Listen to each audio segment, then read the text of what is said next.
We've had a request, this just to let you all know, we've had a request from a couple of the work group members who couldn't make it today, if we could record it so they could catch up on the final meeting. Yeah, and thank you all for being here today. I appreciate it. So really today's meeting is going to be a little bit different from what the past work group meetings are, because we've kind of wrapped up the report, and really what we wanted to kind of facilitate a just kind of conversation around is on kind of reflections and observations about the process, as well as thinking ahead to kind of the next legislative session and talking through like how are things being received, what's kind of the talk of the town, and just hearing from you all. So let me share my screen. I have a couple of slides. It's not really a full-on presentation, but just to kind of recap some of the things that we've been seeing as we've been going into the legislative session. The report is complete. So I'll start with maybe Deb, can you set up the agenda? Yeah, sure. Absolutely. So Sean, just as he mentioned, is going to give a little bit of update on where we are. Well, we're at the end of the process and moving into legislature, but some of the things he's heard and how all of this is kind of fed into that. And then was reserved a bulk of the time, and we can spend as long or as little as you like, but the bulk of the time just to hear from you all about sort of thoughts as this moves into the legislature, and then just reflect on your experiences on the work group and any sort of ideas for how we can do better in the future for things like this, or things you would have liked differently, or things that you might have even enjoyed about this.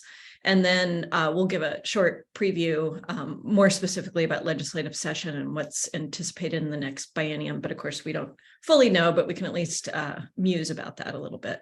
So with that, Sean, go right ahead. Yeah, excellent. So I'll just as kind of maybe a bit of a recap and update on like where we're at in the process and all that type of stuff. We're really in that kind of transition zone where the legislature is starting to pick up and run with the recommendations. And we're kind of really moving into that policy sphere and moving from, all right, we have this kind of broad set of recommendations now, and how do we translate that into actual, bill language, that type of thing. So we have submitted the kind of finalized report to the legislature. So if we kind of back up just a little bit, we had that refined draft that we released on November 10th. That was kind of in response to a lot of the feedback that you all provided and folks in the Housing Capacity Work Group provided, to kind of take that report, refine some of the kind of outstanding major elements, and develop a more refined version. And then LCDC, the Land Conservation and Development Commission, they had kind of an opportunity for a last review and to give us any additional feedback or last touches to make before we send off the final report. And we've done that. And those changes are very minor between the refined report and the final report, really just mostly kind of language or how we frame specific issues, kind of tweaking there rather than anything of major policy substance. So that has been sent off. All the kind of links are updated, including the where we actually keep the report, so you can take a look at that, and of course happy to paste this link in the chat. Let me actually do that right now just so I don't forget. I can also grab it, Sean, if you've. Oh yeah, that'd be great. And now where things are starting to move forward is, all right, so we have these recommendations, and I'll briefly recap them on the next slide, but how do we translate that into actual policy at the legislative level? And to that end, I know there is one legislative concept that has been published, and that is on the House Committee on Housing. They took all of the recommendations specific to kind of implementing the Oregon Housing Needs Analysis and the associated things related to kind of land capacity, and they've placed that into a legislative concept that is LC 1917. We also have a link there, Ethan, if you can grab that as well, be very helpful. That reflects those recommendations. Of course, I should mention it is Legislative Council's interpretation of the kind of policy outline and the recommendations therein. So we would expect this to include just a lot of refinement as we get this to an actual implementable bill in the legislative session.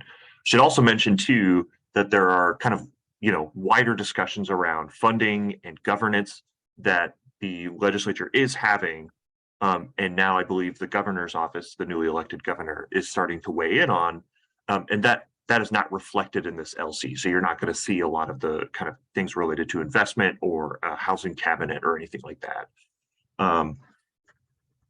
So that's where we're at, just like in terms of the process.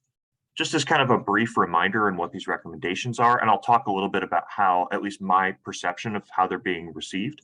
So we have the kind of full set of 8 recommendations. The first 4 are really connected to what our charge was from the legislature: implement an organ housing needs analysis, work on issues related to kind of land capacity.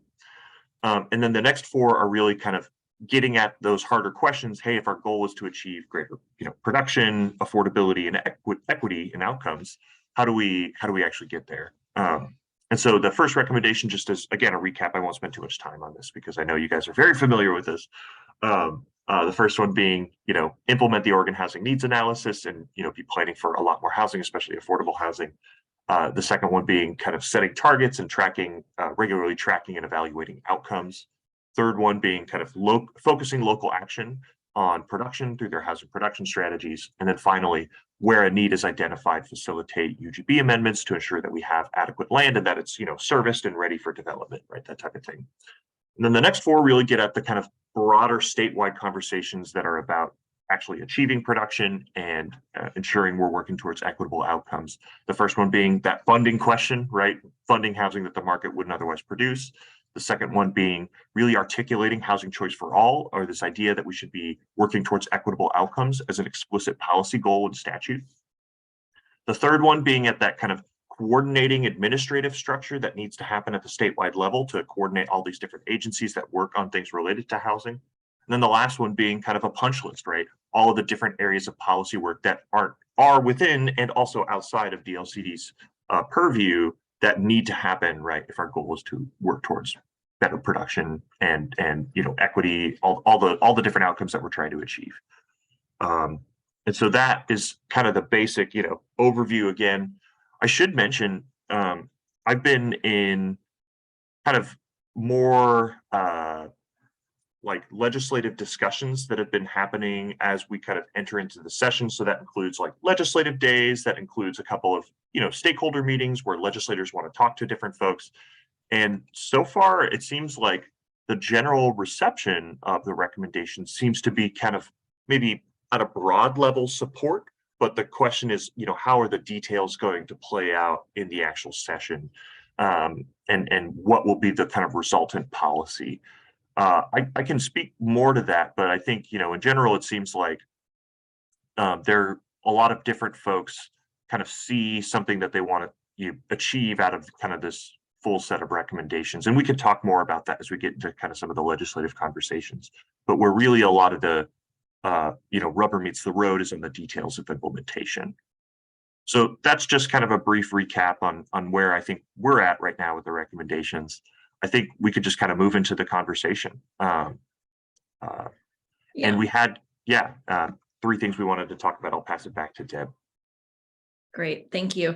I just want to acknowledge, thank you, Ariel. There's a lot of stuff going on in the chat. I don't know if everyone has access to that, but Ariel asked if there'd be a crosswalk between the legislative concept, I think the number is 1917, and the ONA report recommendations. And Palmer, thank you for responding to that. It sounds like that could be forthcoming or should be forthcoming. And maybe that would be on the ONA webpage when it's available, or would that be on the House Committee's webpage? Do we know? I'll jump in here. This is Palmer Mason with DLCD. All good questions, Deb. I don't think we have answers yet, and this is a bit of a surprise to Ethan and Sean, because I just kind of got the green light from Representative Dexter yesterday to work on that. So I need to sit with Sean and Ethan on what we can do to try to explain how LC 1917 measures up to the ONA report. And but we have a lot of work that we're doing right now and extra work from the incoming administration, so I just have to work with Sean and Ethan to kind of balance that. So what I hope we will do is maybe put together like a 4 to 5 page document that might not go section by section, in the LC because it's an 88-page piece of legislation, but it might help guide people through LC 1917 and how, you know, these sections here line up with this part of the ONA report. That's the kind of the crosswalk feature. And then maybe explain a little bit of what's intended here. As Sean, I think, gave everyone the caveat, it's a translation by legislative council who themselves are just coming up to speed with the ONA report. So there's going to be some places where it doesn't align perfectly or the translation wasn't clear and additional work, all things that everybody's familiar with in the legislative process about getting a bill right. But that's what I'm hoping we could do. And yes, I'll leave it up to you and Sean and others about where we post that, but I think it could be a helpful document. I mean, because the LC is complicated and it's rather lengthy. And we'll do our best to try to, you know, make it, you know, demystify it and simplify it a little bit for folks. Yeah, actually, Ariel, I wonder, would it be helpful? So like we have the 88-page document. What if we just took that and, you know, like provided comments on like a PDF of it, essentially, to kind of explain in plain language, like, this is what we think this section does, right? That kind of thing. Would that be helpful? Because that's something we could produce pretty quickly. Yeah, anything would be helpful at this point, just to kind of say basically what Palmer said, like this section is, you know, represents this part of, you know, this is the methodology, and maybe just like you know, these parts of the report aren't included in the LC, right? Those are going to be policy decisions by the legislature. They're not currently in this LC, if that is a thing, right? Yeah. Because right now it just feels very unapproachable and accessible. And I hesitate to like send it out to city planners who are all going to have all sorts of questions about what's the intent of this language. Is this part of the report, or did they get, you know, did the drafter, you know, misstated or describe it in a way that we're not familiar with, those of us that have been tracking the work group. So anything would be helpful at this point. Yeah, I should also mention, how should we deal with revised drafts? Because there's gonna be a lot of them. You mean future LCs? Yeah, or well, not future LCs. So like when this becomes a bill, right? That's a new draft. Well, I think that's Then a great question. I think we're not in session yet. So just having a common starting point, this is the one vehicle that we know. It's also unclear to me, like who typically when we have a concept like this, we have a staff person on point. And as you've, you know, shared, Sean, and I think that's entirely fair. This is not DLCD's bill, right? So I'm not expecting DLCD to give any value or support, or, you know, this is just an objective, like this is our understanding of what this language is meant to represent. But at some point it would be nice to know who in the legislature is on point for this. Is it Chair Dexter staff? Is it LPRO staff? Is it, you know, who can we, you know, I don't want to put all of the burden and pressure on DLCD to be responding to all of this. So it would be great to know that.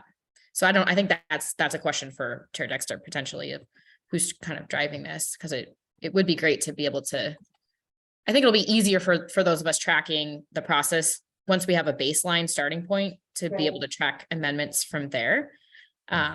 So I think that's right, Ariel. This is Palmer. I mean, I think we can do that. We can give everybody a baseline understanding working off the current draft. But good questions about who will manage this from the legislative perspective. But I don't think we know that because we don't know who the housing chair is going to be and all those things. So those are just details that remain to be determined. We'll just have to wait and see.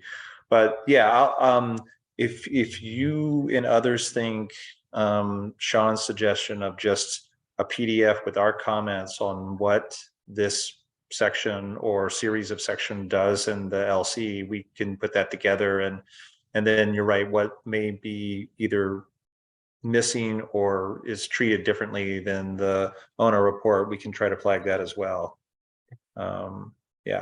Yeah, it probably is, and I have to again talk more to Sean and Ethan, so this is kind of an offline conversation, but that won't be like coming right away, but maybe we can get that out sometime next week. I don't know, Sean, you may have thoughts about that. Yeah, I mean, in a comment form, right? If I'm not preparing a full-on memo, that's going to be much easier. Yeah. Okay. All right. Well, we'll follow up, and so stay tuned, everybody.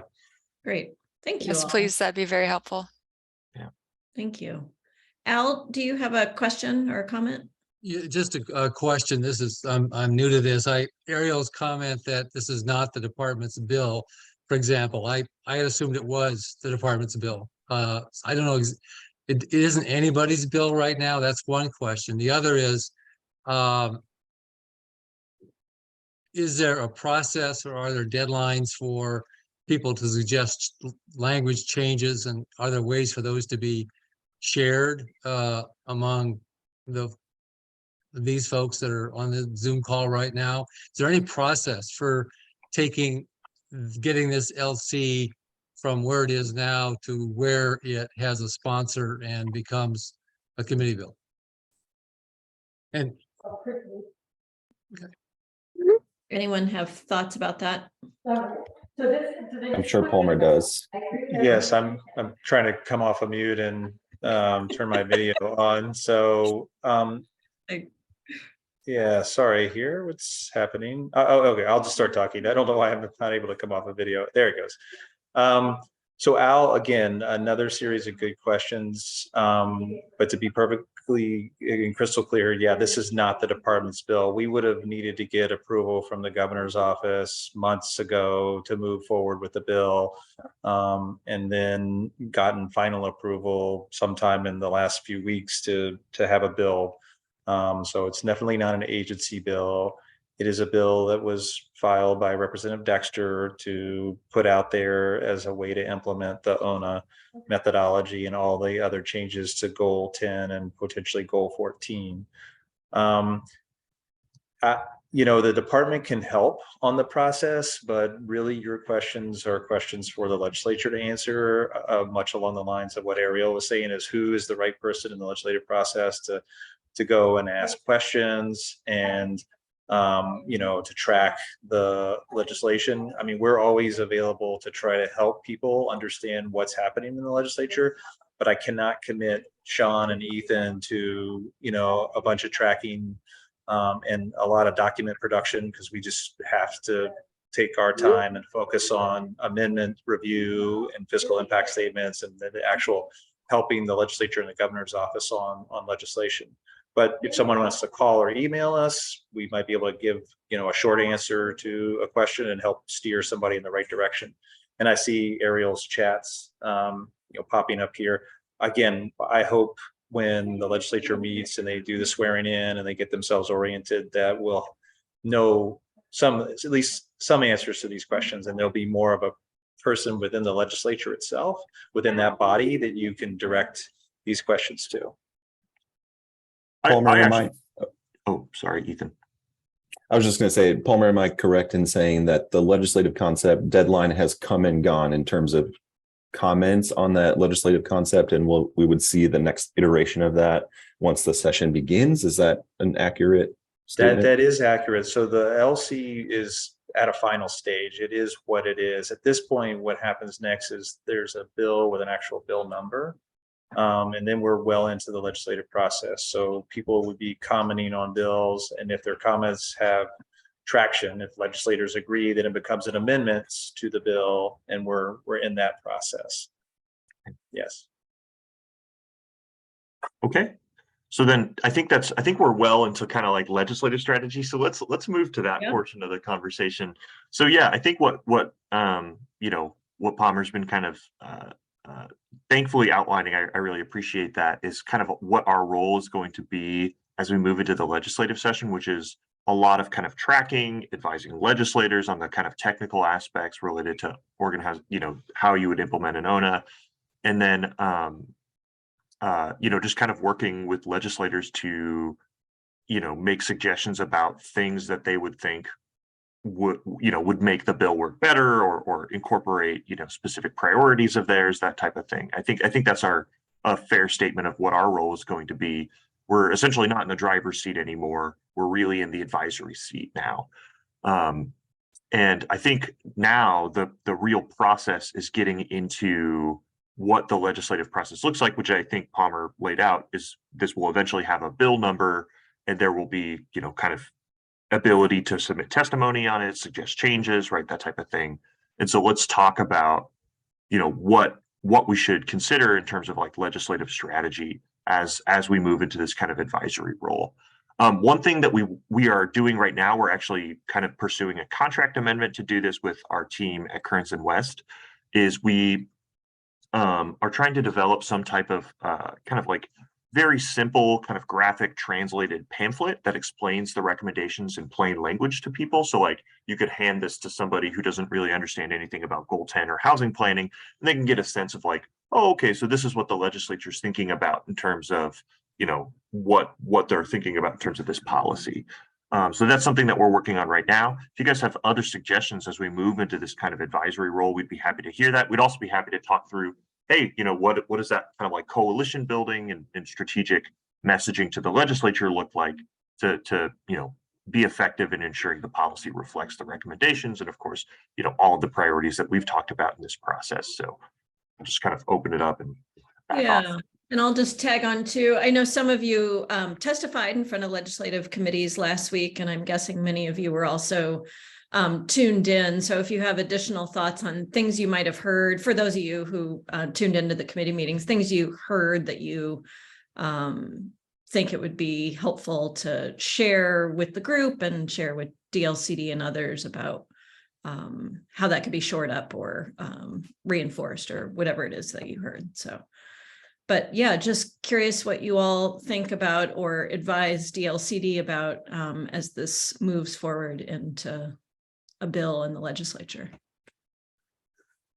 Anyone want to dare to start? I'll start if Yeah. that's thank you. okay. All right. Yeah, so I did have the opportunity, I was invited to present to the Senate Committee on Housing and Development, I think it's called. And then also at the AOC, Association of Oregon Counties Conference back in November with Dr. Bateman and with Senator Anderson, who I think is co-chair of that housing committee, along with Senator Jama. Anyway, my perspective, of course, was very rural, and they both seemed really receptive to the theme that I've been, you know, playing the violin about a long time, is about capacity for small cities, right? But it's a little late in the process to have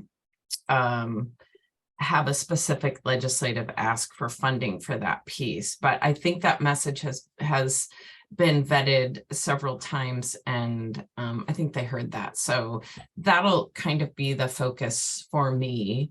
I also know that that capacity piece is also a theme of the OAPA Legislative Committee, which I'm also a member of.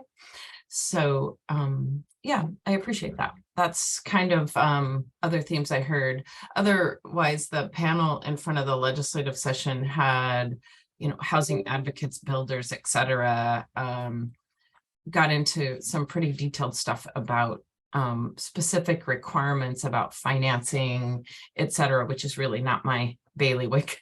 But those are super important things as well. So it looks like they're all, like, the legislative folks seem receptive. I don't know, maybe I'm being naive, Palmer, but you know, a lot of heads nodding.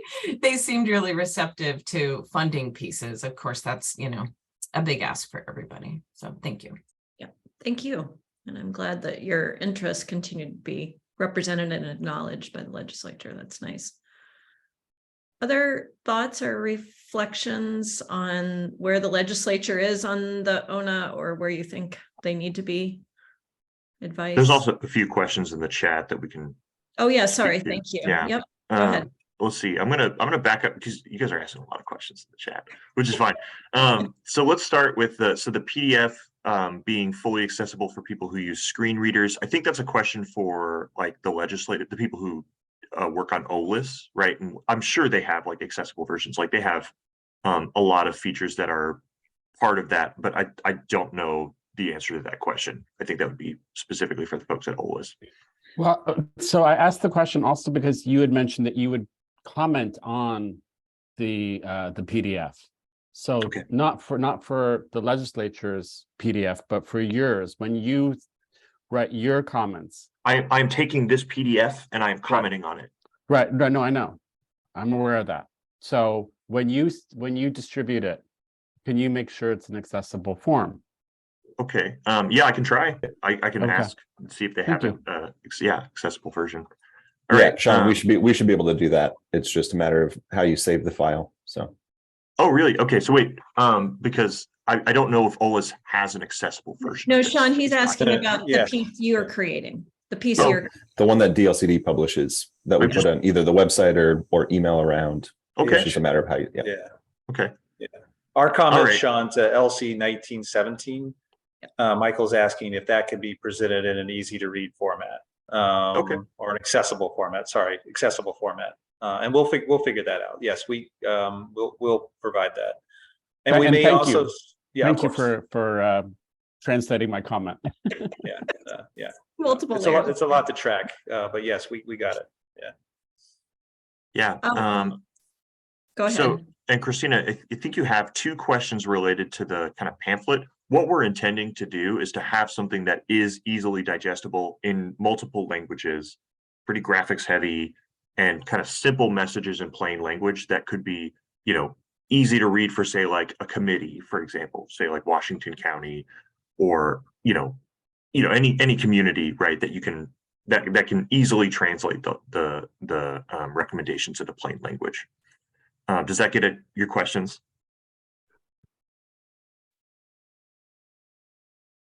Okay, great, thank you.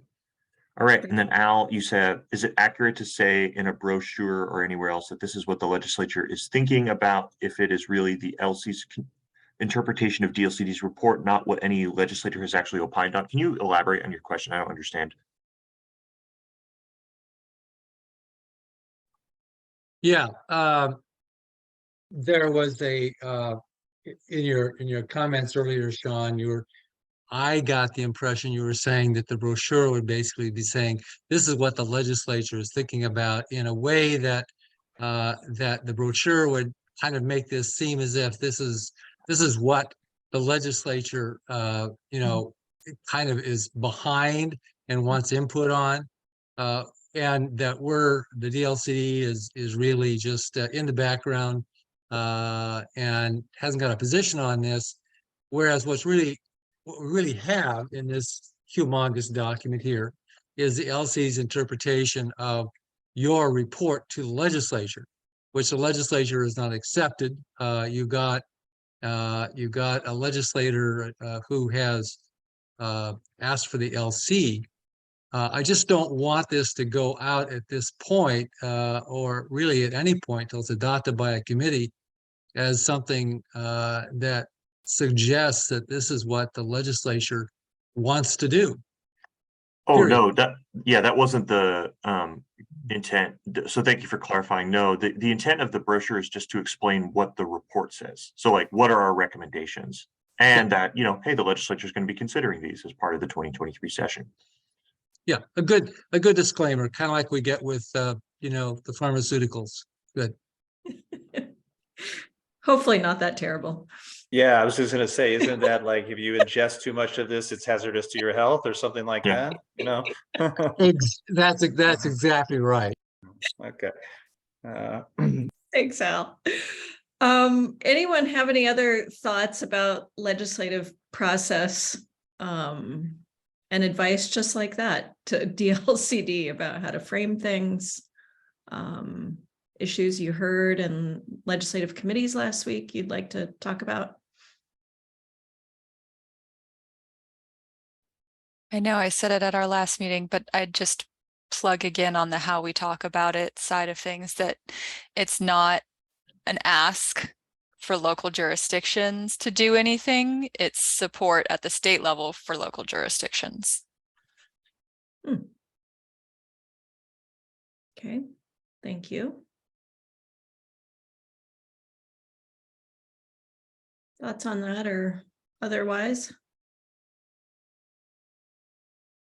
I did hear a few folks who testified and even committee members themselves and maybe even DLCD talking about how really framing this as that long-term systemic change, which we've talked about, and how this isn't I think I've even seen the word silver bullet, sort of not the silver bullet immediate response to a crisis that's going to kick in within 6 months and solve everything, but hopefully starting to turn the ship so that we don't get back here again. That seemed to have resonated. I'm not sure. We'll find out. Yeah, Brock, go ahead. Yeah, is it okay if I ask a question specific about the LC? Sure. Sure. I was just wondering where section 62 came from about the City Economic Development Pilot Program Fund. Oh, yeah. Yeah, we were wondering that too. I was a little confused when it was in there, but I wasn't sure if I missed something. Yeah, I think we actually when the LC was sent our way initially, we kind of asked that question, and I think Robert said it like this was like a cleanup of statute, like that shouldn't be part of there. And I was like, oh, okay. I mean, you know, it wasn't one of those things that we were like, it Asking. didn't seem really related, which was interesting, but Yeah, okay, thank you. There may be other curiosities like that in the 88 pages. from what I've heard, that's pretty common. Apparently Legislative Council does like cleaning up statute when they get a chance to. Fair enough. Other thoughts or comments, concerns? Al, did you have something to add?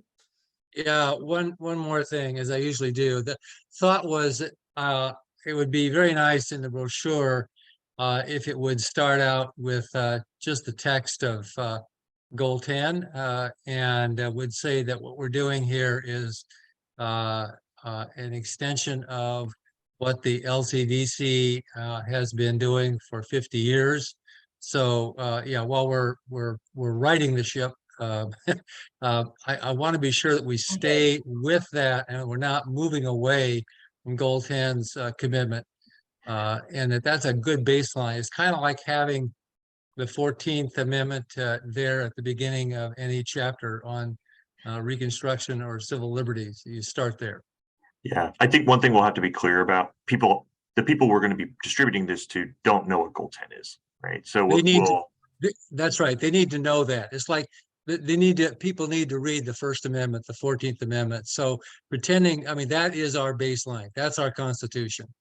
I also think it's important we're kind of like, we know that part of the solution here is, right, we need to have a system that builds more housing, works towards greater affordability and equity, but that's not necessarily clear to everybody. So we also have to problem frame too and say like, hey, there's this requirement that, you know, we all work together towards providing housing choice for folks. It's goal 10, that type of thing. And then this is how these recommendations are intended to get us closer to that. Not disagreeing with you on any of that, simply saying that the text needs to be there. Yeah, and the grounding in the sort of 50 years of something that's, well, Yeah. I mean, obviously needs to work better, but this isn't just made up this year. That's right. Understood. Any other thoughts, advice?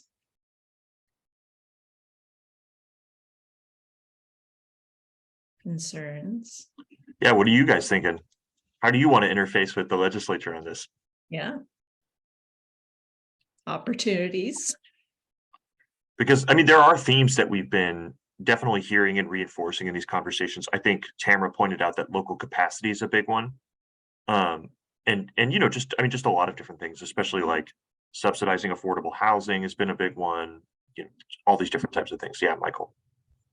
You know, I've said this a thousand times, and I appreciate that DLCD has moved a lot on recognizing the importance of accessibility, but the legislature absolutely, I think, needs to understand that for persons with disabilities, there's no question about equity if we're not also having a conversation about accessibility. In other words, people with disabilities are not going to have equitable housing until and unless accessible housing is honestly mandated, required, encouraged, really made essential for by local jurisdictions and developers, and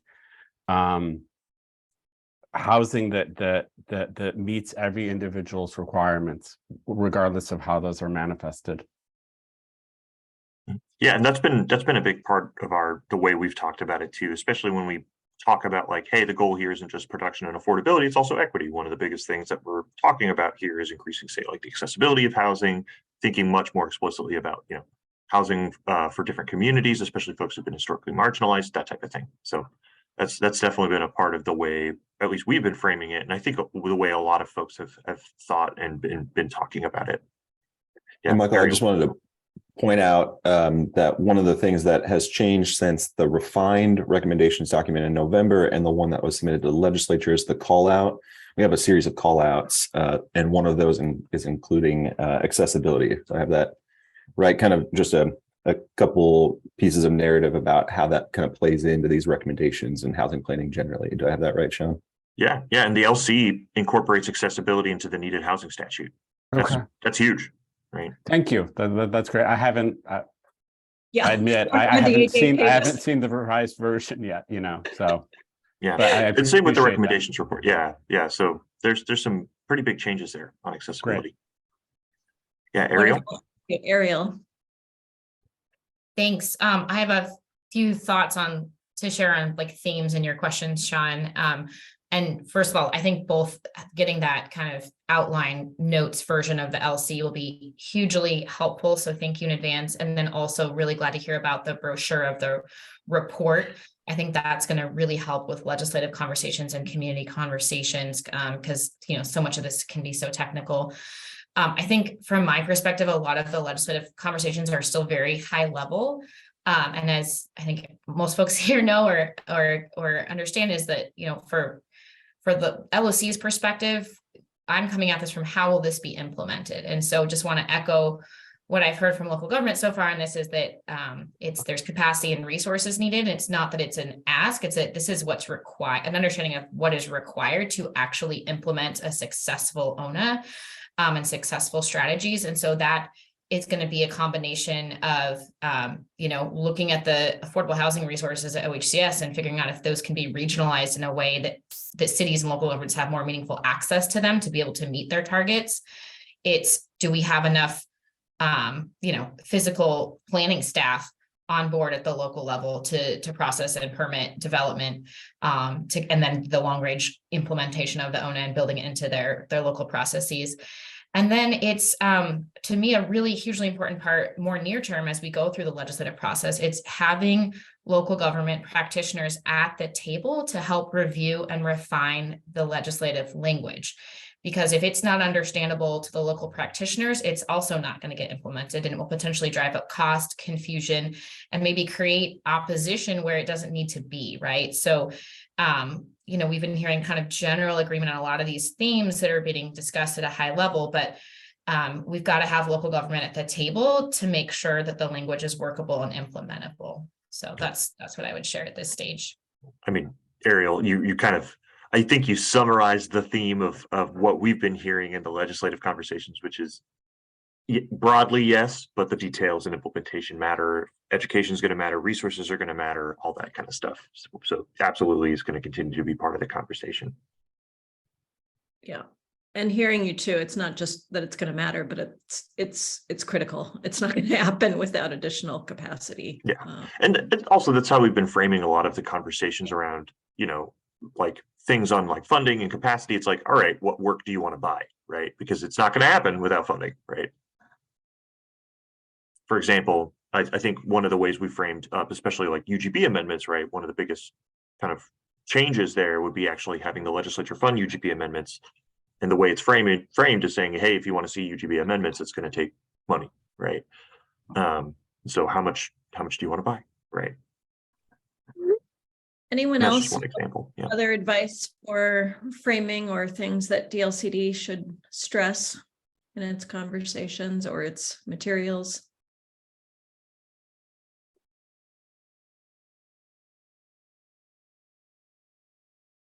Okay. Oh yeah. Oh, good. Excellent. Mary Kyle, go ahead. Oh, sorry, Tamara, did you have a question or? Okay, Mary Kyle, thank you. I just want to go back to that, to this money part of it, because I know it's hard, the department is not in charge of the money part of it.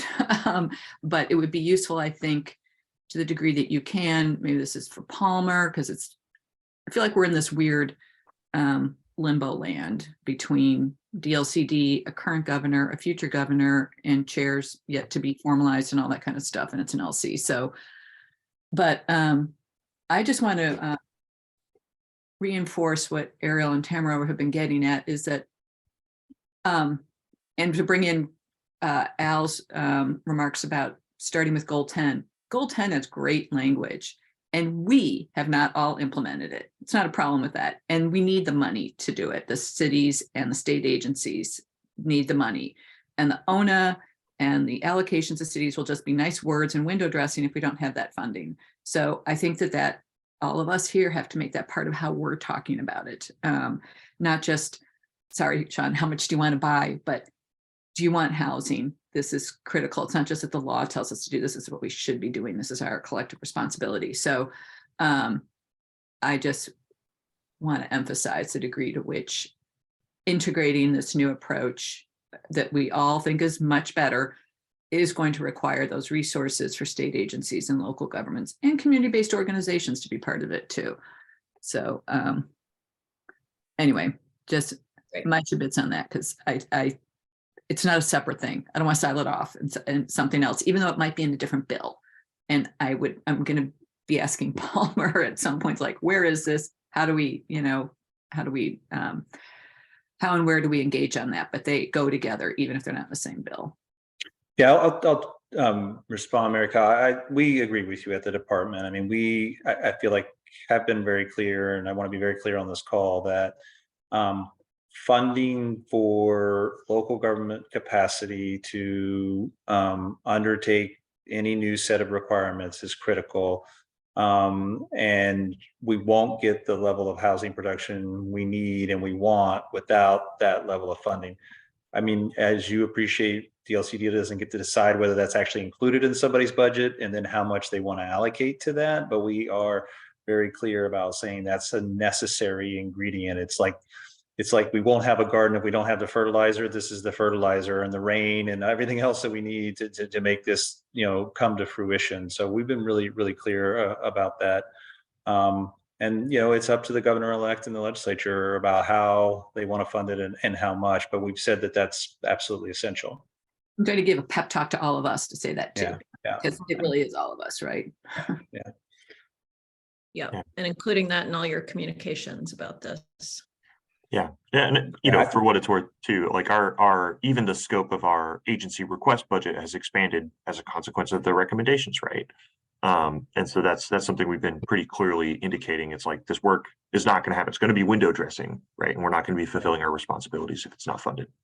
Yeah, I think Sean's comment about how much you can buy is it's like we could spend a whole lot of money and we could really support the system in the way that we need. But if you're going to allocate less than what we all think, then you're going to have to make some choices, legislature. Like you emphasize one thing versus another. And I mean, this, Mary Kyle, and I think many on the call do. Right now, the economic forecast, revenue forecast is that we will have a mild recession. So it's only a small amount of, the general fund budget, but it will cast a cloud on how much all of this gets funded. Hopefully, because housing, we all think, and I think the legislature agrees, is a priority. Housing will be in good shape, but it's going to be a little tighter economics going forward, a little tighter budget session than maybe we thought 6 months ago. Yeah. And also, actually, if I could share something pretty interesting. So this is maybe feeding into the broader statewide conversation on funding housing production. I actually heard in a recent conversation I was in with some HUD representatives, including Margaret Salazar, that they were kind of advocating like, hey, the feds should pick up more of the tab here. We actually have resources that should be leveraged for this, including HUD funding, but also the Inflation Reduction Act, infrastructure funding, all that kind of stuff. So it was very encouraging to hear that even in the face of recession, we still have like options available and feds want to actually be a partner. So well, she also admonished us that we, the state, are leaving that money on the table. So somebody actually has to have that in their portfolio to take care of. Yeah, I don't know. well, and that's why we need a coordinated statewide administrative structure. Well, it's got to happen before that. Right. So HUD is actually currently working on a toolkit for both city representatives, practitioners, and for affordable and market rate developers to access, to kind of one-stop all of those funding opportunities that exist for either technical assistance or construction or anything like that. And we actually just had a conversation with their folks yesterday about that. So They're working on that all the way up until the end of March of 2023. So be looking for that soon. Awesome. Great. Thank you all. Tamara, thank you for your patience. Oh, no problem. Just listening in and multitasking just a smidge. How will this unfold? Either with the legislature or moving forward? Just speak a little bit about the interaction between DLCD and OHCS. Thanks. So, I mean, that is going to be a very interesting question. So first, there's the part on the actual ONA recommendation itself. So like if we implement an ONA, there's, you know, two potential agencies it could be at. The most likely candidate is OHCS, but a kind of secondary potential option is the Oregon Office of Economic Analysis. Whoever develops it, we're going to need to be closely consulting with them on, you know, hey, how are the details, how's this going to, you know, play out right in the development of that methodology. But that's just on the actual implementation of the methodology itself. I think the broader conversation around governance, right? And saying, hey, all these agencies that touch a piece of the housing equation need to be better coordinated, and we need a structure to actually facilitate that. That would really kind of reinforce formally a lot of the coordination that we've been doing with OHCS, maybe more informally in the last couple of biennia. So it would really strengthen those ties, assuming, right, something got stood up in the 2023 session. Yeah. May I just follow up? Yeah.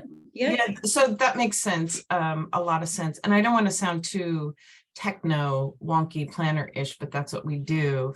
I would encourage you, as that's coming forward, to think about the state agency coordination program, because that is an existing legal framework that requires state agencies to coordinate with land use.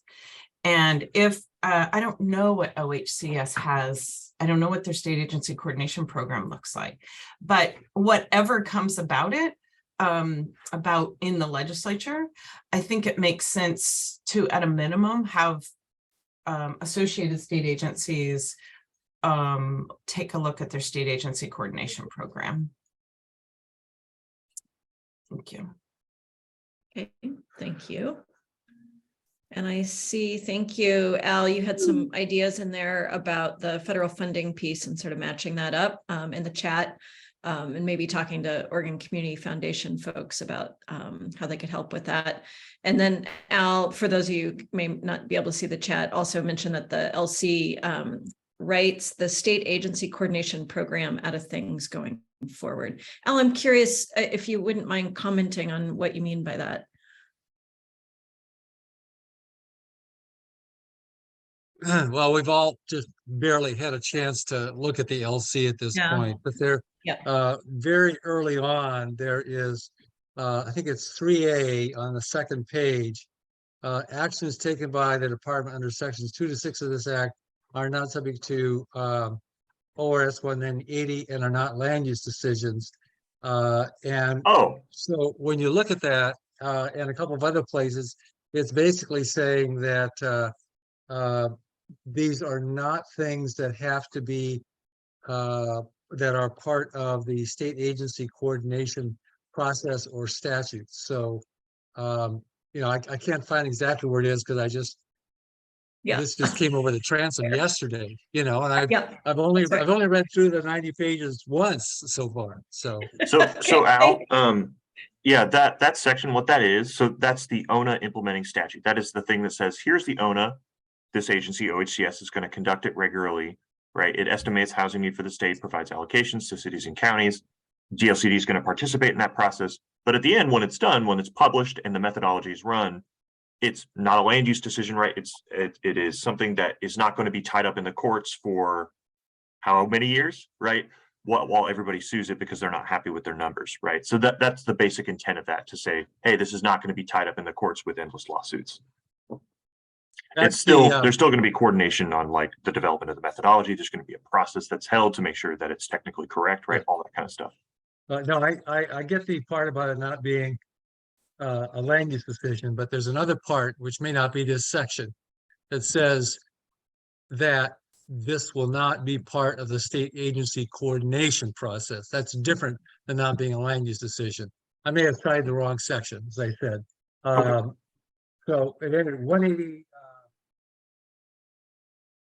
Yeah, I can't find it right now, but there's Okay. actually something in here. I'll get you the citation in the chat Well, while everybody and- else keeps And talking. yeah, I guess. Hey, Al, that's a perfect example of something to submit as testimony once this gets Yep. introduced as bill language. And I'll just add Actually, on. yeah. Okay. Go ahead, Palmer. Yeah, sorry. I didn't mean to cut Al off. I just think, Al, just so you know,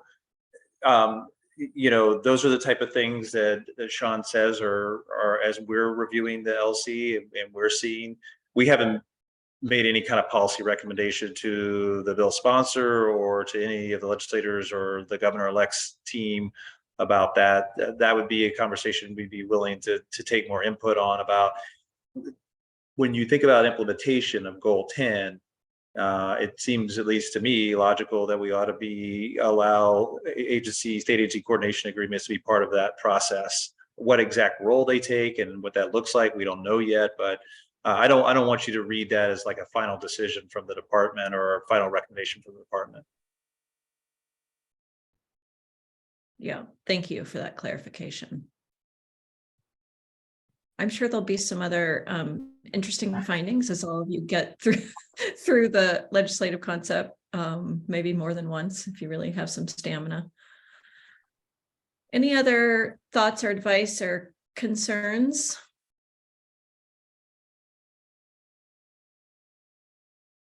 Okay. The other thing, of course, before we move on, you are more than welcome to share thoughts and advice and concerns following this meeting via email or phone call. I'm sure if Sean is around, I'm sure he'll take your call. So let's see. We thought we could spend just a few minutes, if you all are up for it, just reflecting on this process itself and sort of how we kind of got to this place, how you're feeling about where we got to. DLCD historically has done a lot of rulemaking committees. This is not a model, this model with sort of work group building something that goes into, ultimately goes into legislation, hopefully, and then further rulemaking isn't as common. So it'd be good just to hear sort of what this experience is like. What do you think about this? Go ahead, Sean.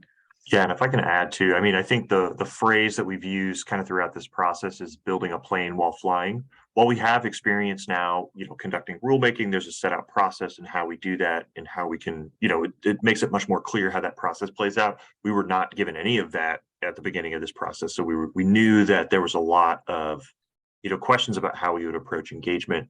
But even in spite of that, we did manage to have kind of a lot of conversations with people around the state, and we're able to find a lot of kind of common themes of interest that were reflected in the recommendations. And I think that's starting to play out now. What we would really like to know from this are a lot of elements from this process that we can consider incorporating in future processes, including even in rulemaking that worked well, as well as kind of like, all right, recognizing this was also building a plane while flying, there's going to be some screws put in wrong places. So where are those areas? So yeah, Ariel. Thanks, Sean. These thoughts aren't super polished, but I think overall, really appreciated the process. I think that sometimes the formal rulemaking process, I struggled with this when I was working at a state agency, is there's kind of a disconnect between the public, the formal public comment process and where the actual substantive work happens, which can happen within a RAC structure. But I think that having the work group just felt more organic. And we did have, I would say it wasn't too dissimilar to a RAC, because we did have pretty strong legislative direction in that budget note. I think without that budget note, it would have been a lot more unwieldy. And so this was still legislatively directed. And at the end of the day, the department was able to go back and say, this is what the writing says, this is what we were instructed to do. So I appreciate that. I also appreciated that the department's commitment to including like all comments and all feedback, even where it differed from the general recommendations you were making. You noted where there were, other stakeholder, priorities or different things. So that felt important.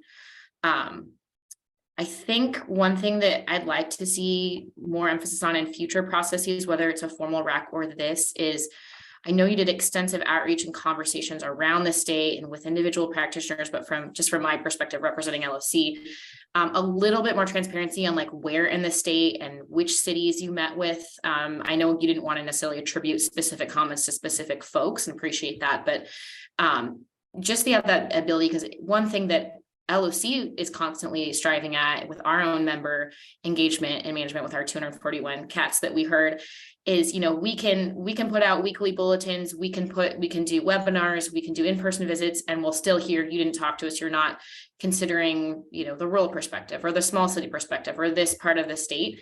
And so just having better documentation so that I can tell my members, no, DLCD did talk to a lot of folks, versus, oh, maybe they did miss that part of the state, or we can set up another meeting if you're not feeling heard. Just continuing to improve on that.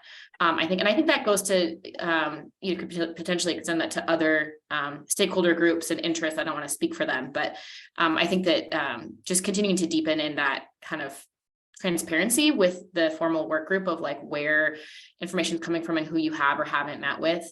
And then also continuing to have small and rural participation on the formal work group or RAC. We still miss that. And I think part of that challenge is something I've shared before, which is that just the overall capacity at the practitioner level, even to engage meaningfully and participate in a RAC or a work group, is lacking, let alone to do their core work to do the city county planning, right? So that's something hopefully we can get ahead of with some additional resources in the future, but just to constantly be considering like how we're getting a wide swath. And I think as it relates to what we're seeing in the recommendations, helping the legislature understand that, you have to pay for what you get, or like what's required for implementation.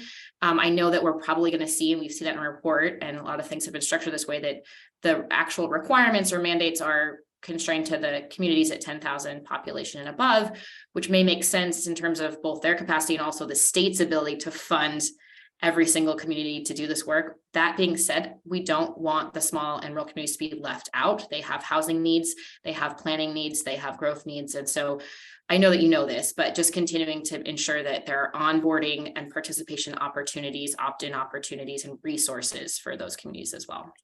Yeah. I think this next biennium, I think we want to experiment a lot more with vehicles that kind of enable not just like participation on, say, like a RAC or just in processes generally for smaller cities, but also the ability to access like technical assistance funding much more easily, because even if it's there, right, the need to fill out an application to apply for it, right, that's a huge barrier. So I think one of the things we really want to do, and this is kind of actually independent of what the legislature tells us to do, is start experimenting with ways that we can maybe partner with, say, like councils of government, counties, like regional entities, to be able to kind of use funding in a way that, right, is specifically for small cities that are capacity constrained, right?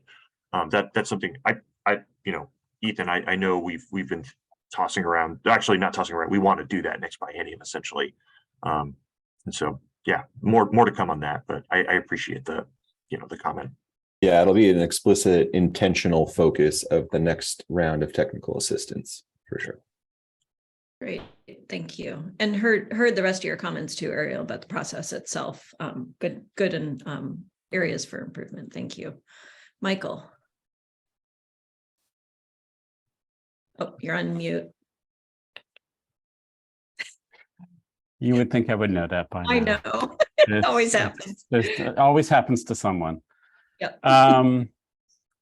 Anyway, so this builds on Ariel's comment about, I think, representation and participation. And for a lot of this process, honestly, I felt like one of, if not the sole voice saying, hey, we need to think about accessibility. We need to think about people with disabilities. We need to think about people with different kinds of disabilities and what their needs are.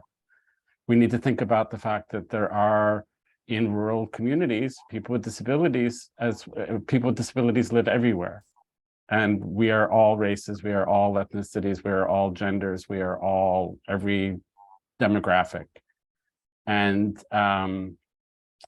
so, being the sole voice for a very broad community is an impossible task. And obviously there are many things that I certainly have missed in terms of what I should be telling you all about the importance of making sure that the process and the outcomes are fully inclusive and equitable. And so I would encourage DLCD to try to find and bring on board other people with disabilities.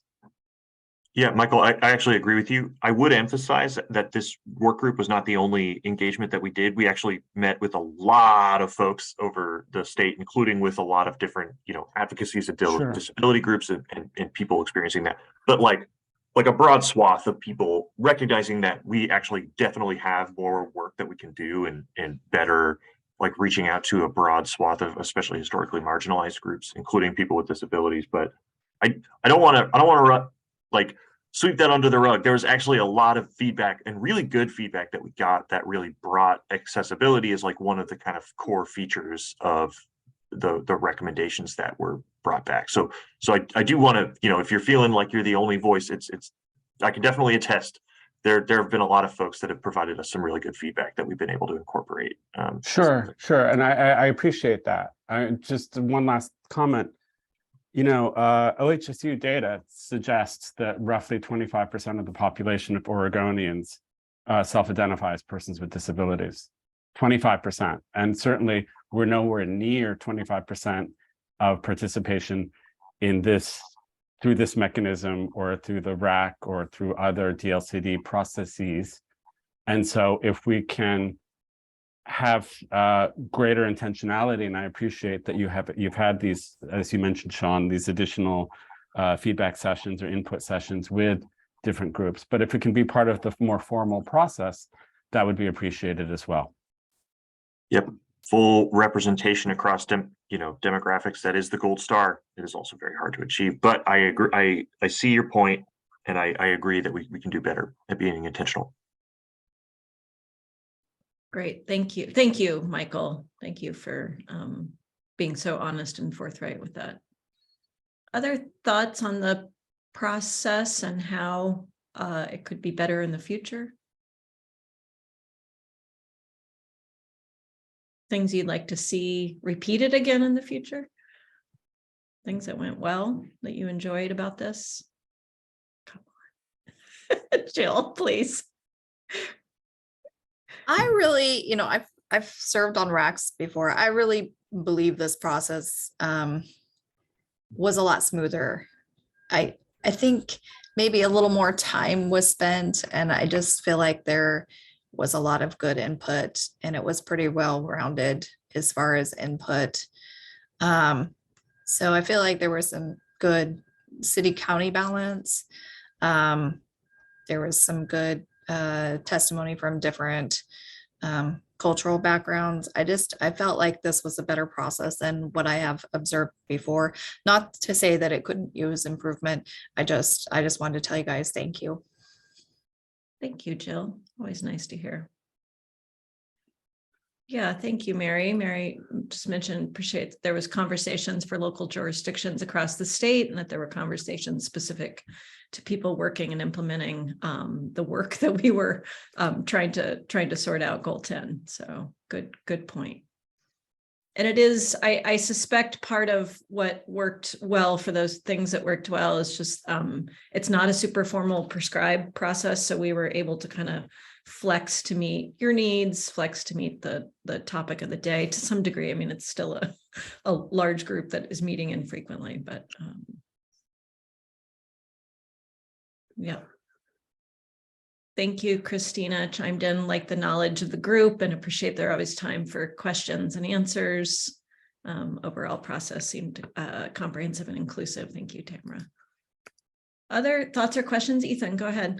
Yeah, I just have a question kind of for the group as I reflect on all of these processes. We've gone through a couple of them at this point, is how we structure each of the meetings. We spent a lot of time thinking about what the agenda is going to look like and how much time to dedicate to various aspects. So I'm kind of curious to hear from the group about whether, and this kind of goes on Christina's comment in the chat about the amount of time for Q&A. Do you feel like that split of, the information and setting the context with the amount of time that we had for Q&A and group discussion was the right balance? Or, is there a preference towards more on one or more of those different pieces. Yeah, or another way. Something to talk about in the chat or otherwise, but. Right. Thank you. Mary Kyle, I saw your hand go up before Ethan started to speak, but please go ahead.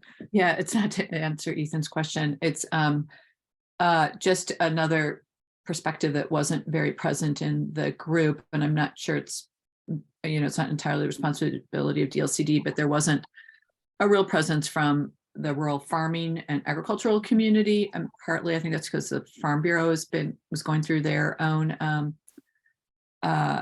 internal staff changes and such, but for natural resource farming, and that may say to the department that there are other communities beyond just the Farm Bureau, to engage with those agricultural voices on whom an expansion of urban growth boundary in many places is going to go directly to the places where we also grow food, and or into natural resource areas, et cetera. So I think including that perspective, maybe that's not throughout an entire process where we're devoted like into the nuts and bolts of off-street parking discussions or something, but when we're getting to some of the other discussions, to ensure that those outside of urban growth boundary voices are heard as well.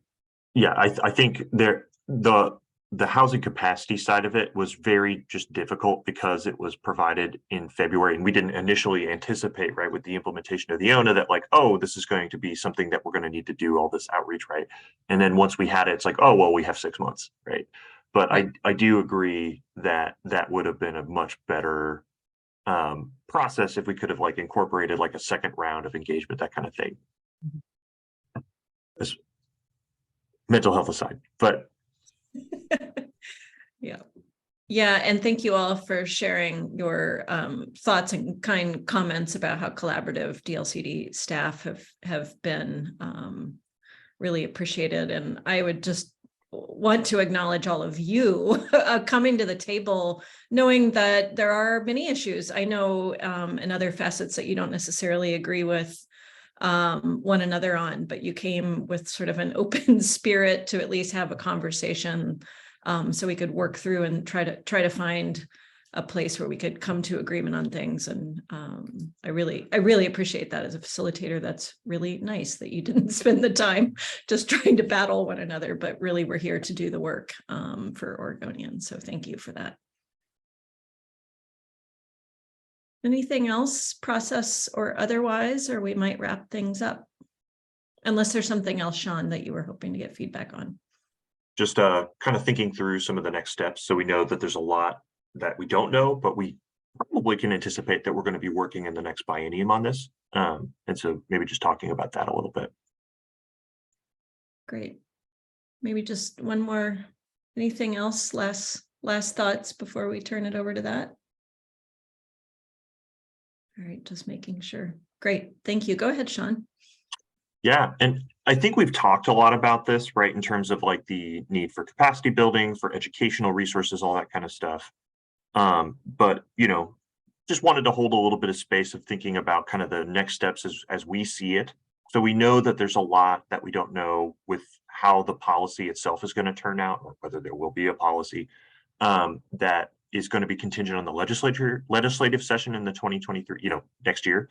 But, we would expect, given that, housing will continue to be priority, right, and that legislators will still care about this, that there's very likely going to be work on things related to Goal 10 and also, Goal 14 and urbanization. So we would expect that in the next biennium, there will likely be some degree of rulemaking on either or both of those topics.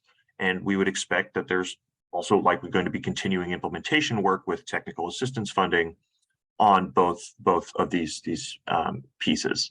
And so that's going to include, the facilitation of funding. There's going to be a lot of additional guidance materials that we're providing and working on a lot of kind of messaging and education. I maybe wanted to take a minute and step back. I think we've talked a lot about some of the ideas that we have and some of the emphasis that we should have in terms of local capacity building and messaging and education, but just wanted to leave some time open to think through, all right, how do we best gear ourselves up, knowing that we don't know exactly what the policy is going to look like.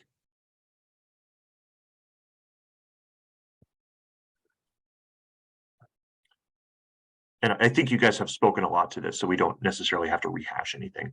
But if anybody has any additional thoughts.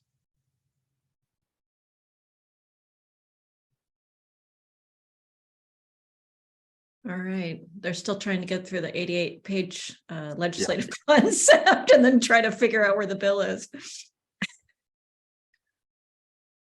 Yeah. Well, I mean, and to that, I'll definitely be working on, right, trying to provide some type of guidance or comments to explain in plain language what different things do. But yeah, no, just want to thank you all for, the good conversation and your time throughout this process. I think it's really helped bring some very solid recommendations that are going to be pretty, hopefully pretty meaningful in the 2023 session. Yeah, I don't know, Deb, Lorelei, Ethan, if you guys want to add any kind of comments. I just want to thank everybody's participation. Yeah, likewise. Sorry, just one more thing. Mary had asked, will there be any follow-up sent out to this group after this? Yeah, so I did send out a the final, well, we sent around the link for the final kind of legislative report. I would expect that eventually the LC is going to be a bill, so we'd probably want to share that with members of this group and probably the housing capacity group, just as like a final, hey, FYI, this is how you can kind of continue to be participating in the process. I also expect if we have kind of additional materials, say if we develop a pamphlet, right, we'll probably distribute that as well. But I also recognize that you guys have very limited time, so I don't want to, I'm not going to be asking you guys to devote any more, but yeah. Thank you. Ethan, Palmer, Lorelei, any last minute thoughts? I'll let Ethan and Lorelei go first, but I would have a comment after they go. Great.